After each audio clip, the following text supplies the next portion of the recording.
এই বছরের মধ্যেই যাতে বিদ্যুৎ বিভ্রাট আর না হয় সেই দিশাতে সরকার কাজ করছে বন্ধু। এই সরকার 4,800 কোটি টাকা পাওয়ার ডিপার্টমেন্টে খরচা করে আধুনিকীকরণ করা হচ্ছে যাতে আপনাদের আর ভবিষ্যতে অসুবিধা না হয়। এখন হয়তো অসুবিধা হচ্ছে, কিন্তু ভবিষ্যতে আপনাদের অসুবিধা হচ্ছে না, হবে না, সেই দিশাতে স্থায়ীভাবে সরকার কাজ করছে। কাউকে আন্দোলন করতে হবে না। A few years later. এই দেখুন আমাদের শানমুরা এলাকার বিদ্যুৎ পরিষেবা কত ভালো।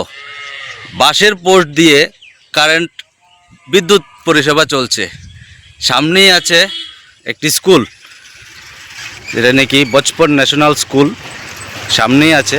তার উল্টো দিকে হাত দিয়ে লাগল পাওয়া যেত তার।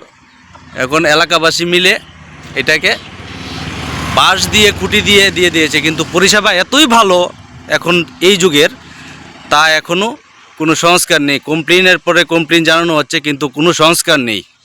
এই দেখুন এই এলাকার বিদ্যুৎ পরিষেবা কত ভালো।